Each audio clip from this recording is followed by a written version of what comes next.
Welcome to American Government. My name is Christopher Waddle, and I am the instructor for your web class for this semester. A few items that I would like to go over for our first chapter and our first couple weeks in the course here. A few introductory items, and then a couple topics from the first chapter that I think are important for you to focus on as you're going through the chapter. First, as part of the introduction to this course, very important for you to go through all of the course material that's located in the important course resources at the top of the screen when you log into Moodle. There are several documents that you need to be aware of. In particular, if you purchased a book that came without an access code, if you did that through our bookstore, you probably want to give a call to our bookstore and get that corrected. If you bought it through another source, you'll need to go and buy the access code separately. There's a document in there that tells you how you can purchase that access code through the Cengage website using iChapters.com. The other one would be if you don't quite have your book yet, if you bought it online either through our bookstore or through Amazon or somewhere else, you can certainly download for free the first chapter of the course, the first chapter for the course, and I have a link on there for you on that as well. But more importantly, the exams for this course. There are 4 exams in American Government, and those course exams are proctored. There are some forms that you need to fill out in order to get those exams to where you need them to go. And I suggest that you do this as soon as you possibly can, because it won't be more than a few weeks and we'll be on our first exam and you'll need to be doing that. So what you need to do is, if you're inside the Central Community College area, the 25 county area we serve, you'll need to go to one of our Learning Center sites, fill out the form that's online for the inside the CCC area, fill out that form, take it to your Learning Center in the hours that they're open. There's again a link that you can go to that will take you to the Learning Center so you can find out when they're open to get those exams set up so they can be sent out. If you're outside of our area, then you'll need to go through the proctor route, and there are many ways in which you can obtain a proctor. Most folks will go and check out the local library, the public library, and get set up that way, but there are certainly other routes, like a community college in your area typically will work with us, and so on. If you are having difficulty and you're in the proctor situation, you will need to talk to Sandra Meyer in the ELS area, and she'll be able to assist you in finding a proctor in your website.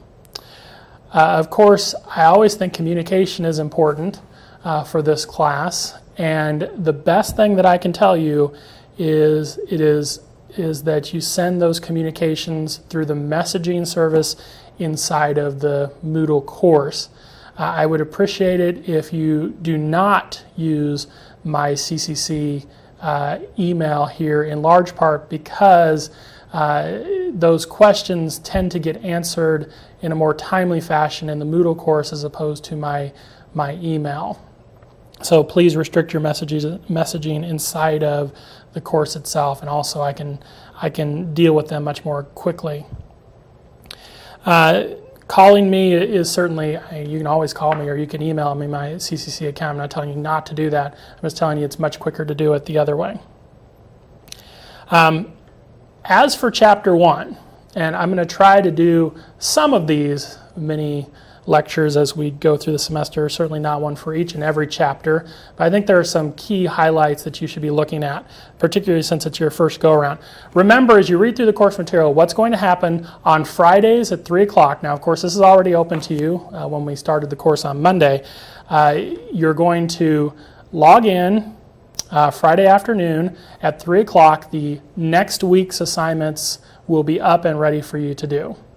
Those assignments are then due at noon on the following Friday. So you need to be aware of the schedule there. So if you're one of those folks who works on this during the weekends, you're going to want to do it right after it becomes open on Friday. Obviously, if you're going to do it later in the week, that's fine too.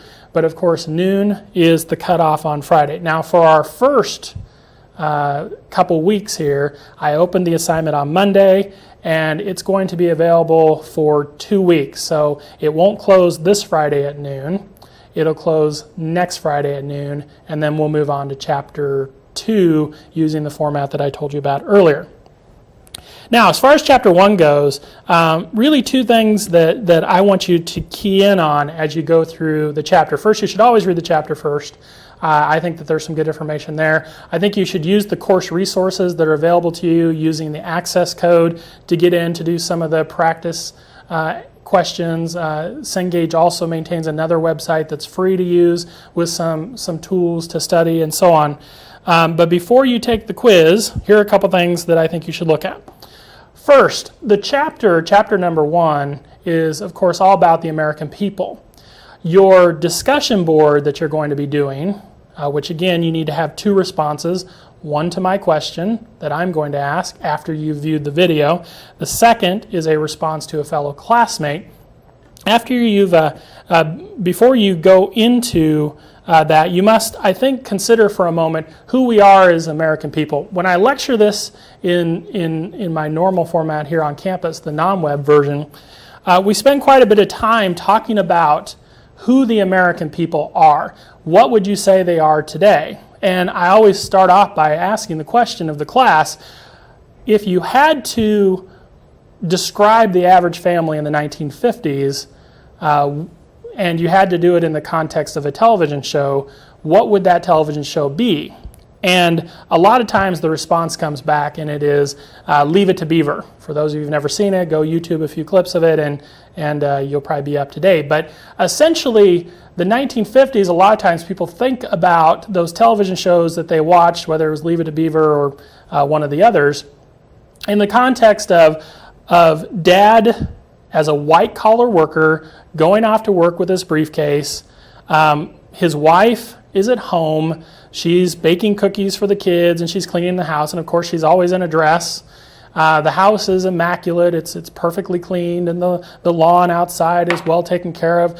The kids come home and mom is there waiting for them, and that's what a lot of my students will describe the average American family looking like in 1950.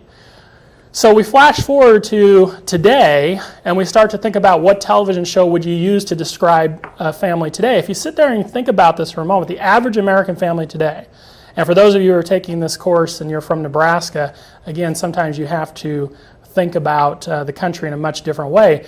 But if you think about what that television show is, I think it's very challenging to try and figure out what that show is. You know, obviously students will mention Family Guy, but again, Family Guy has a fairly traditional family in that you've got a mom, a dad, and 3 kids and the dog, right? And it doesn't really matter what color they are, it's very traditional.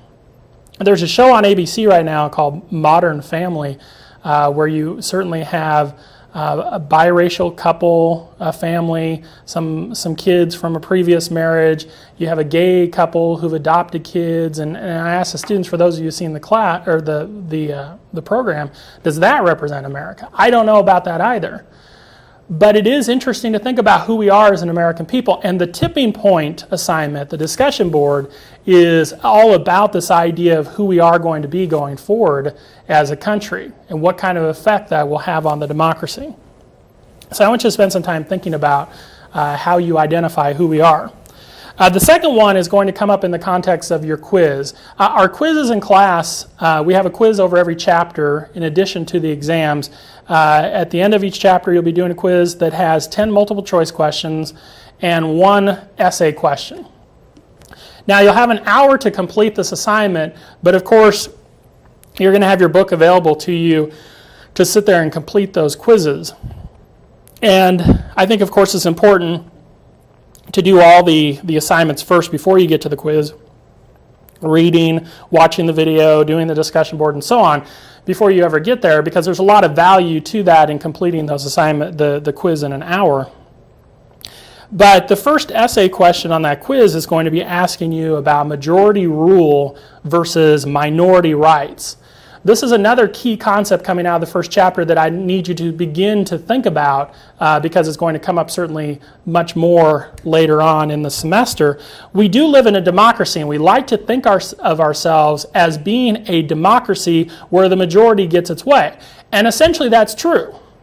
And the majority should get its way. That's what we understand majority rights to, or the majority rule to be. Having said that, though, there's a very careful balance that must be maintained in order to protect those who aren't in the majority, or as we know it, the minority.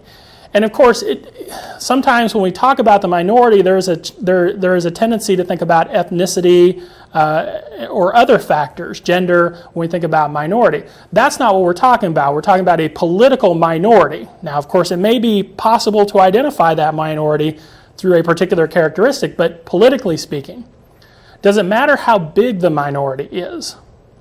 The Constitution protects the minority from the tyranny of the majority, as one of our founders said.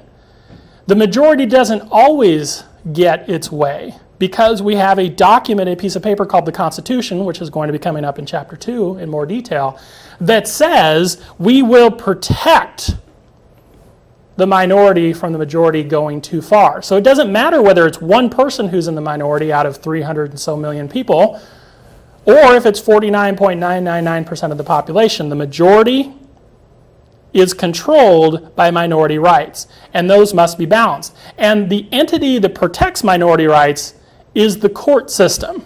That's who protects the minority from the tyranny of the majority. Take, for example, the Pledge of Allegiance case that we had a few years ago.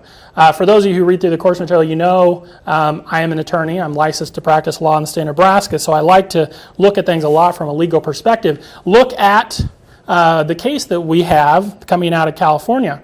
Of course, the Supreme Court ends up not doing anything with the course, and with that particular case, and it'll come about later on. I'm sure. But the words "under God" in the Pledge of Allegiance get challenged by a father who is an atheist and who doesn't believe that his child should have to say the words "under God." Now, the vast majority of the population in America says, we think it's perfectly right. But again, the test here of our democracy isn't what the majority thinks. It's does the minority have a protected right here? In other words, does our Constitution say, whether we like it or not, does our Constitution say, no, you can't make an elementary kid say the words "under God"? And of course, again, as I said earlier, the outcome of that case is still unknown, and I'm sure it'll come up again. So consider both who we are as an American people over the course of this chapter. Think about majority rule versus minority rights. And every person can be placed in a political minority somehow. For those of you who do live in Nebraska, you should understand that. We have a relatively small population in this state compared to the vast majority.